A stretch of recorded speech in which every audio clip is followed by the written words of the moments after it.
อุ่นแกนเศร้าหน้าอายเอ้ยผิวพ้องพันดำกากำมองมัวเศร้าเกิดอยู่ลำเนาบานแดนดงพงป่ามาพบผ่านจัวพออ้วนอายเบ้าเลี้ยงนี่นาสายเอ้ย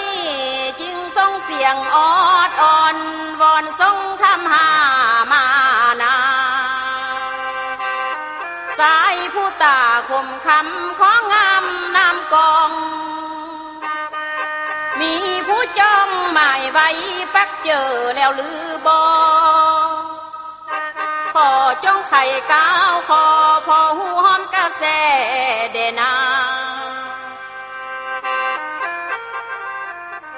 โอ้นอหรือว่าองค์อ้วนอายยังโดดเดียวได้บ่นอบ่มียิ่งป้องไม้อยู่ซอยสมสอนนอนผู้เดียวคดหูยามหนาวให้จมน้องขอพื้นผ้าตุ้มกลุ่มอายให้อุ่นคิงสายเอ้ยอันว่าจากเจอจริงนะดองผู้วังผู้เคียงซองสายนาแม่นว่าไก่กำมองแต่หน่วยเจอข้าวแจงบ่ท่าแหล่งแปลงปีนหาหลวงวังลอขอบักวันพี่อายนางไม้สอนอยู่สอนเทนาโอ้นออายเอ้ยบ่เฮออายเดือดหอนนาทอนห่วงน้ำยังแพงเอ้ยนางสิเผยความห่างหนึ่งเดียวบ่แวเว้นหากได้เป็นเมียอายสายงามหูปลอทุกสิ่งขอมอบมวลย่ออายฝ่ายเดียวดองนาสายเอ้ยน้องนี่มาเบ้าเกี่ยวเที่ยวจนหอมทางเพนีนาเป็นยังเดบ่เลี้ยวลำแลลิงนองหรือว่ามีแนวของเครื่องข่มอมฟ้าตีว่านางนาดน้องสกุลเสื้อซ้ำกา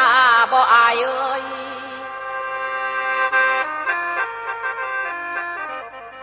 โอ้นอหรือที่นางเป็นกำพาพลอยพางมาดานี่บ่มีใส่ขาเหือนพังอาใส่สนเป็นคนปัญญาปูการเฮียนบ่กาเก่งการค้าขายบ่ฮอบหูเทียมเท่าซ้ำเข่าสันบ่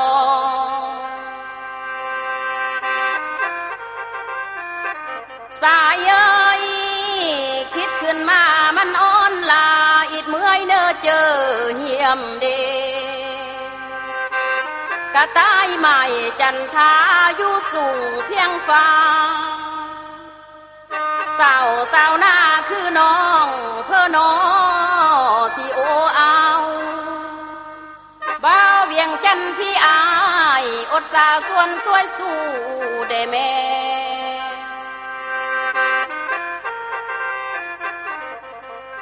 อันว่าอดสาเลี้ยงน้องไว้ต่างเพื่อทำบุญสายเอ้ย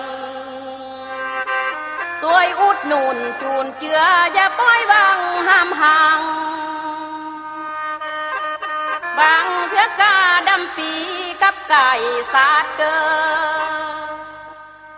เป็นนกอย่างเพ่นภัยเมื่อหน้าซ่องบ่เห็นสายเอ้ย